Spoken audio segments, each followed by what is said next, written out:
Ladies and gentlemen, the Railroad Hour.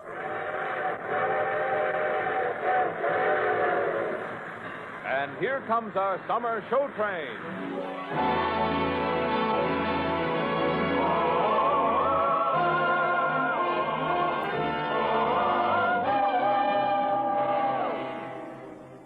Tonight, the Association of American Railroads presents a new dramatic setting for the immortal Rimsky-Korsakov music of Scheherazade, starring Gordon MacRae and his guest, charming Dorothy Warren Show. Our choir is under the direction of Norman Luboff, and our music is prepared and conducted by Carmen Dragon. Tonight, the world premiere of a new musical play is brought to you, transcribed by the American Railroads, the same railroads that bring you most of the food you eat, the clothes you wear, the fuel you burn, and all the other things you use in your daily life. And now, here is our star, Gordon MacRae.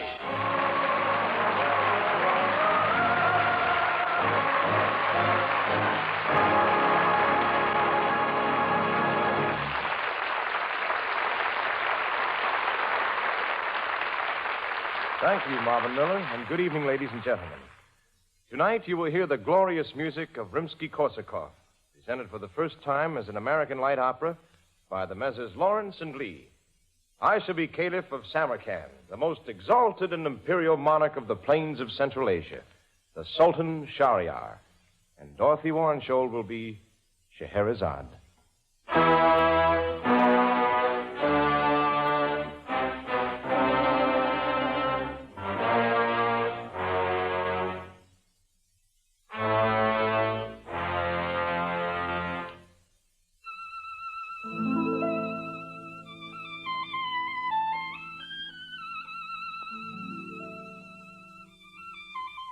And it came to pass in the 13th year of his reign that the most excellent Shahryar, Prince of Samarkand, did proclaim throughout his dominions, yea, even unto the very borders thereof, a festival of 40 days and 40 nights. I command everyone to feast and to sing everywhere in all Samarkand. It's the command of the king, the command of the king, the command of the king, the king, the command.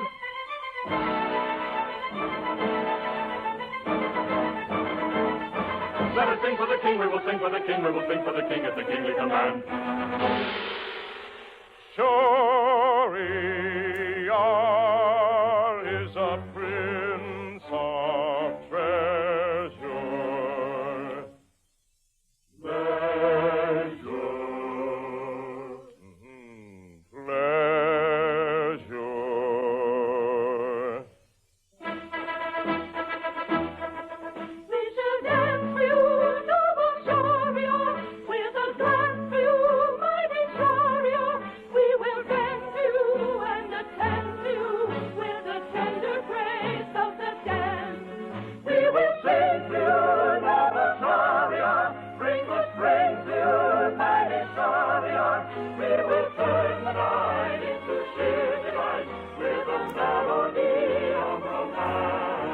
Let there be for me such a symphony for the ear to hear and the eye to see, as the feeble can of poor mortal men never held in sweet memory.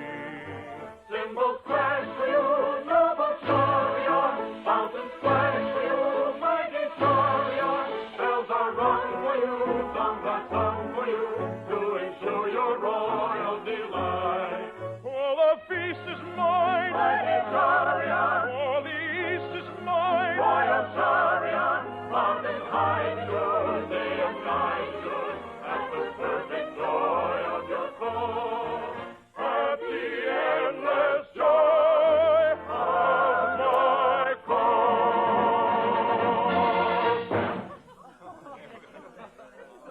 Abu Hassan! Come, Abu Hassan! Nay, continue your revelry, my friends. Enjoy yourselves. I merely called for my Grand Vizier, Abu Hassan. I am here, O mighty Shahryar, Prince of the sun and light of the moon, ineffable lord of all the dominions. Yes, I know. Tell me, does the entertainment go well? Throughout your entire land, your people are celebrating. Joy is in every heart. Only one thing troubles them, sire. Oh?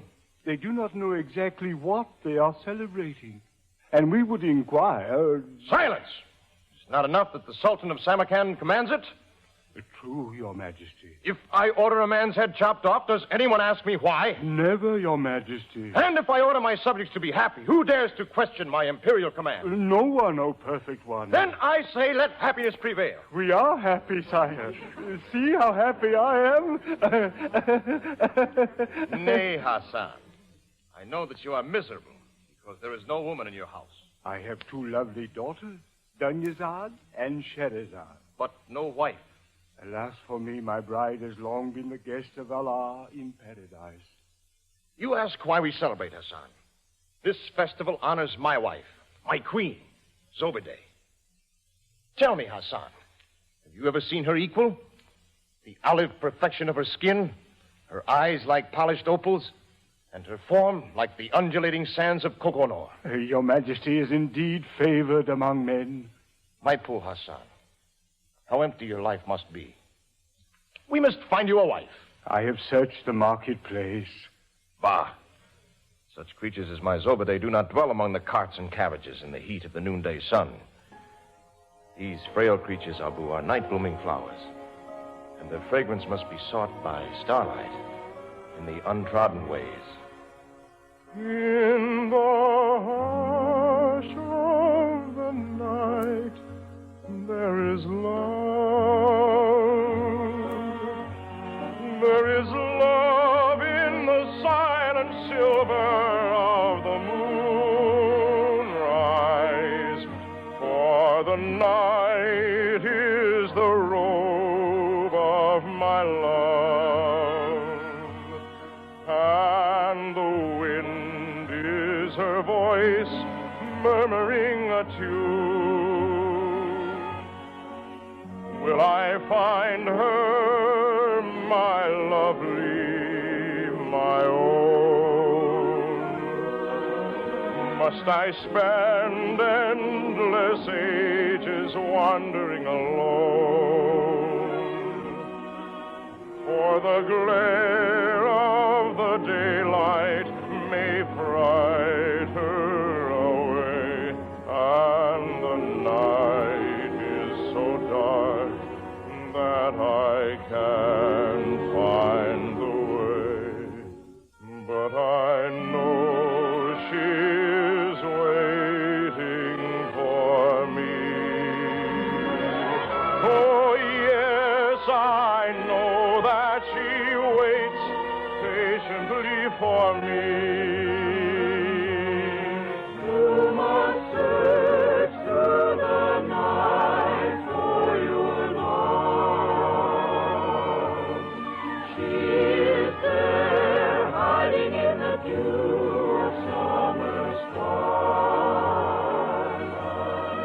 Let the dusk be the dawn of your love,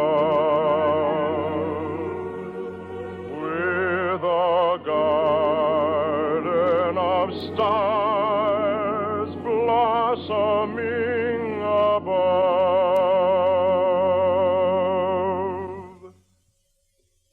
Where is she?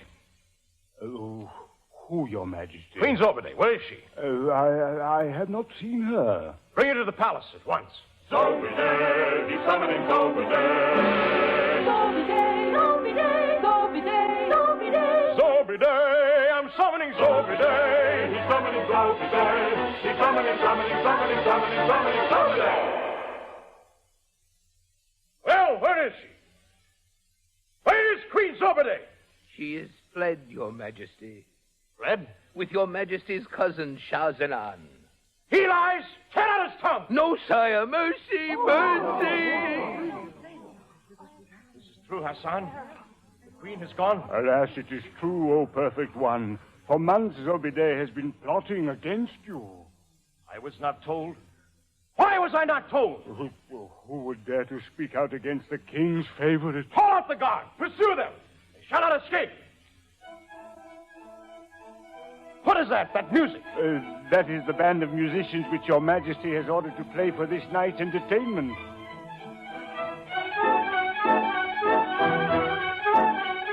Let the music cease. Let the instruments be smashed and the players thrown into the dungeon. The celebration is over. I swear, as I am the Sultan of Samarkand, what has happened this night shall not occur again. Never shall a wife be faithless to Shahryar. Your Majesty forswears the company of women? Nay, by the beard of the prophet, I shall wed every day if I choose. But on the wedding night, the sounding of the 12th stroke of midnight, each bride shall die. No. This is the oath of Shahryar. May Allah be my witness. No queen of Samarkand shall live past the hour of midnight.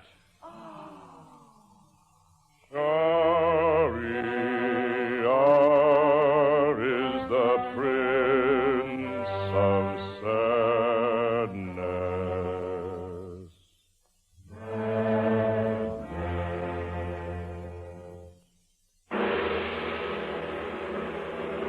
Hassan, Yes, O perfect one. go fetch me a wife. A wife, Your Majesty? A wife?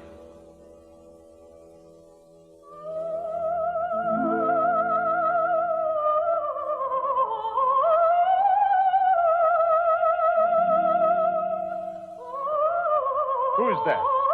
Singing in the courtyard. Is someone singing? You are pale, Abu. Can it be a relative, perhaps? It is difficult to say. A daughter, even. I fear it is my Scheherazade. You fear Hassan? Only because she might offend Your Majesty with her ugly face. A few moments ago, you called her lovely. Oh, a joke, O perfect one. Scheherazade has the ears of an owl, the face of a bat, the complexion of a decrepit crow. She has the voice of a nightingale. Her only grace. Go bring me this crow of yours, Abu Hassan. Perchance we shall transform her into a bird of paradise.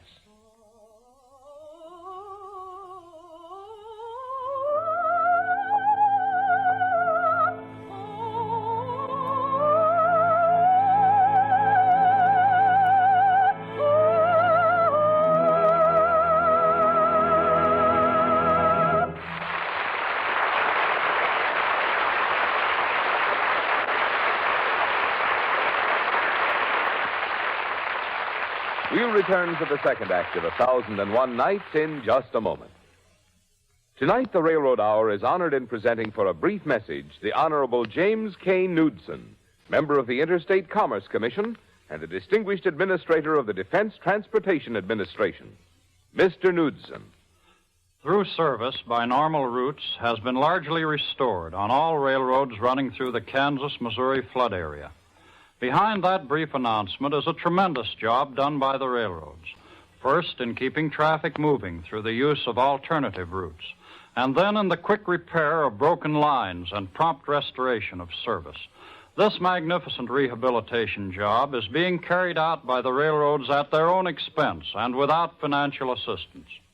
It includes not only the repair of tracks, but the rehabilitation of terminals and shops, and of the scores of locomotives and thousands of freight cars caught in the floodwaters. The railroads assembled approximately 17,000 high-grade boxcars in the Southwest in preparation for the movement of winter wheat.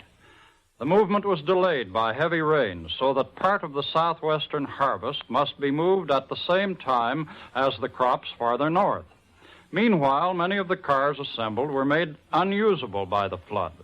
So now, with the car supply thus diminished, railroads must undertake a double task. To carry out that task, as well as to maintain the serviceable car supply and locomotive fleet throughout the nation, the railroads will need steel and other materials for their work of maintenance, repair, and operations. This requirement complements the need for steel to carry out the program of building new freight cars and locomotives, which the railroads undertook to meet the demands of national defense. This country can have and use no more of anything than it can haul.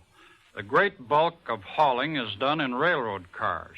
That's why the Defense Transport Administration continues to urge upon the authorities responsible for allocations of materials that there be no lessening of the flow of materials. Materials essential both for railroad operation and also for the program of increasing railroad capacity as the commercial and defense needs of the nation increase.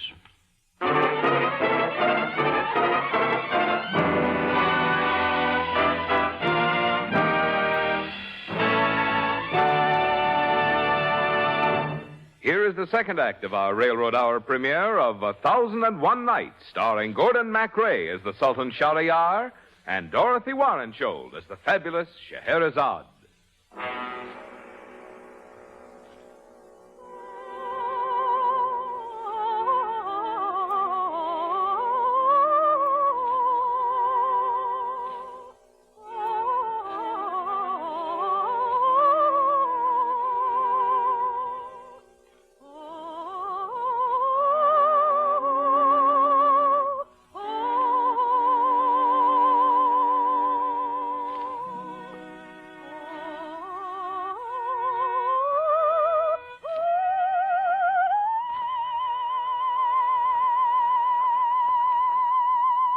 Scheherazade, Yes, my father. the burden of my years falls upon my white hairs like the rocks of an avalanche. Why are you sad, my father?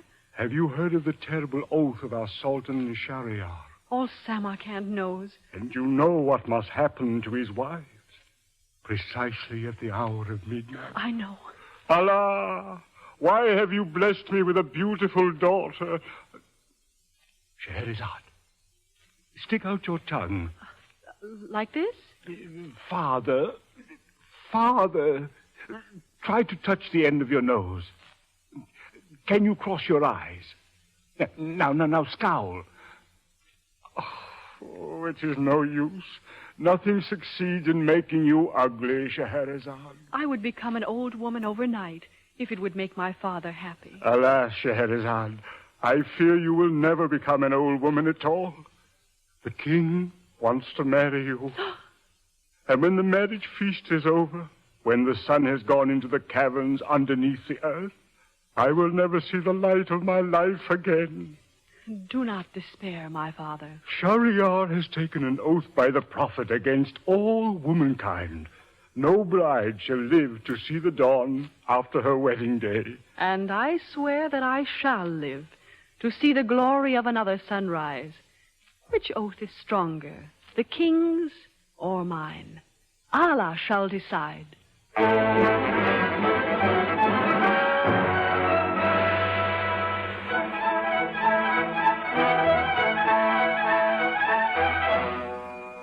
The king is pleased with his bride. Is he? We know already the pleasantness of her voice. Does the court wish to hear a song from the new queen? Yes. Sing, my love. I do not wish to sing. The king commands you to sing. And the queen refuses to sing. You know my oath. You know how long you shall remain queen. I advise you to sing while there is still breath within you. Will a song spin out the hours of my breathing, Shahryar? You dare to call me Shahryar? That is your name, and I am your wife. Prefer to be called Oh Perfect One. Pooh, you aren't perfect. You've spilled salad oil all over your tunic, and your turban's on crooked. No one dare speak thus to the king. You shall die. I shall die anyway. Enough! Clear the court, all of you. Take your leave from the banquet hall. The marriage feast is ended.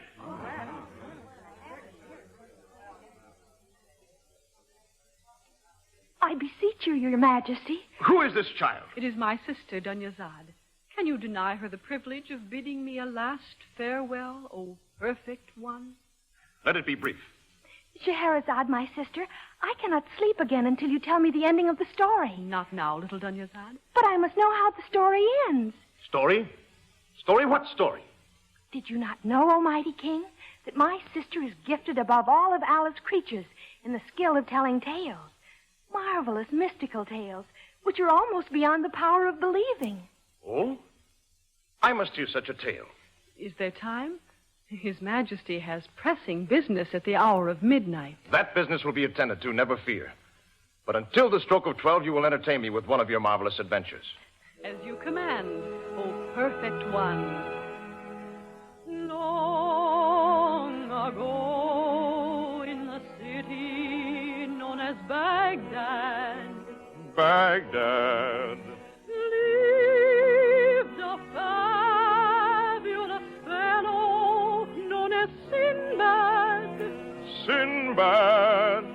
First he sailed to the east, then he sailed to the west, even for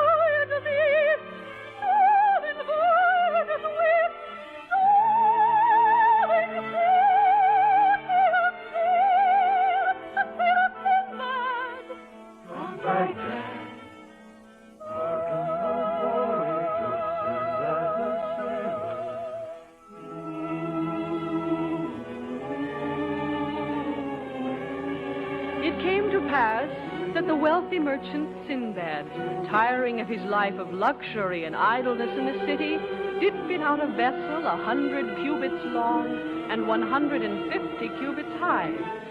And Sinbad set his course for the farthest reaches of the ocean of the Indies, where a great storm seized upon his sails and smote his ship upon a rock. Sinbad deemed that his days had ceased to multiply themselves, until a mighty eagle swept down out of the cloud, grasped Sinbad's collar in his claws, and soared with him across the angry waves.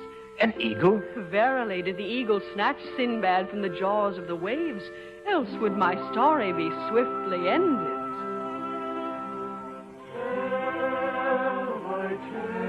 Hear my story, my husband, the saga of Sinbad the sailor.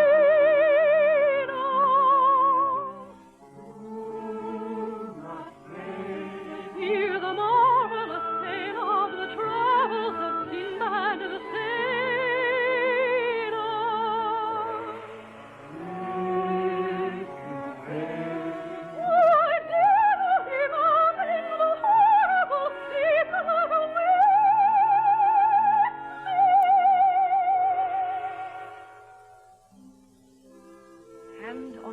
Strand of beach found Sinbad a bottle of glass, which shone with colors which even the rainbow dreams not of. And corked up within the bottle was a genie. A genie? A genie. Was it a good genie or a wicked genie? Oh, you must judge that for yourself, my husband.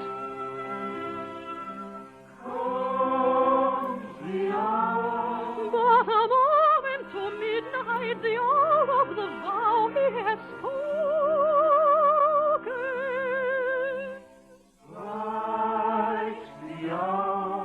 If he hears not the sounding of midnight, the vow will be broken.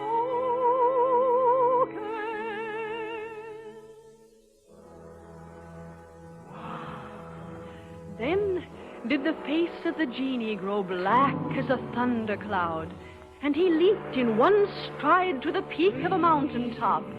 And seizing a thunderbolt in each hand, he readied himself to fling the daggers of lightning at poor Sinbad, who dropped to his knees and begged for mercy. What then? What happened then? Sinbad took the bottle of many hues in which he had found the genie imprisoned, and he himself crawled inside the glass, drawing the cork in after him. Ingenious. And then? Sinbad opened his mouth to pronounce the magic words which the genie dare not utter, but the sound of their syllables had escaped him. No. He could not remember the magic words. Go on. Continue. What happened then?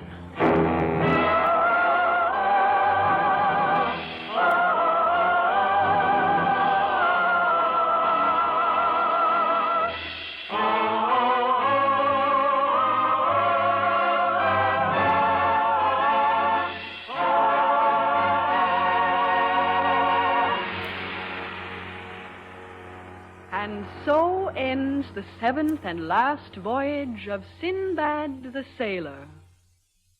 Stay. What do I see to the east? It is the glow of sunrise, O perfect one. Allah preserve me. I have broken my vow. Nay, my husband. I swore you should die at midnight, but I heard not the striking of the hour. Your tale of Sinbad has bewitched me. Allah has cast this spell upon you, Shahryar, to preserve you from your own wickedness. And it is a spell of love. Is it love truly? Or have you made Shahryar the captive of your tongue? I am the captive, O Sultan, for I thought to build a bridge of words between us to span the sunset to sunrise. But Allah has built instead a bridge between our hearts. It has been a magical night. But only one night. I decree there shall be 1,000 more. 1,001 nights of such fabulous tales. If you seek for it, the darkness has more to give you, Shahryar. In the hush of the night there is love. There is love in the silent silver of the moon.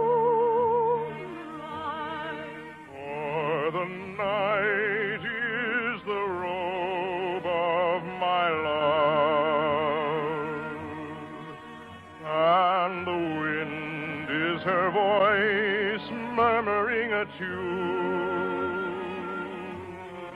You must search through the night for your love. She is there, hiding in the dew of summer starlight. Let the dusk be the dawn of our love. With a garden of stars blossoming above. Here the starlight is love.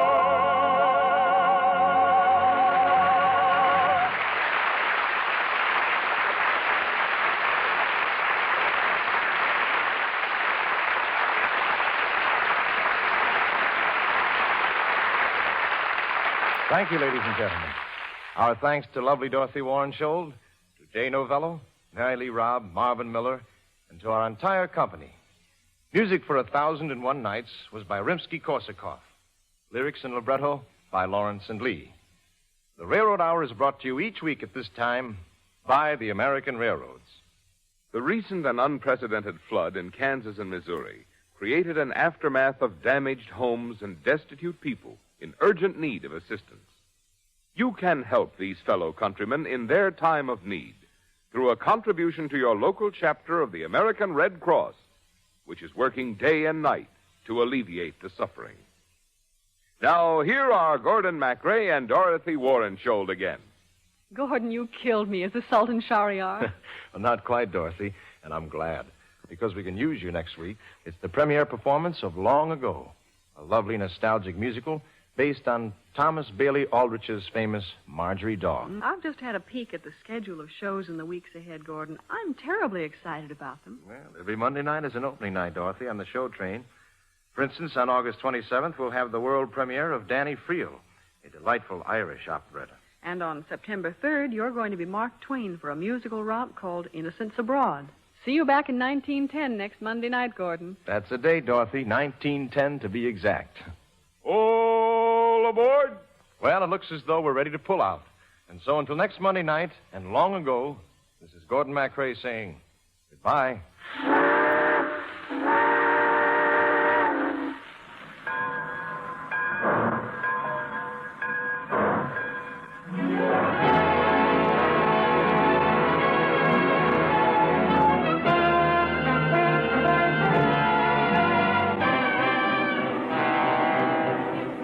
The Railroad Hour was transcribed in Hollywood. Gordon MacRae can be seen in Warner Brothers on Moonlight Bay. Our choir is under the direction of Norman Luboff, and our music is prepared and conducted by Carmen Dragon. This is Marvin Miller saying goodbye until next week for the American Railroads. Now stay tuned for your Monday night of music on NBC.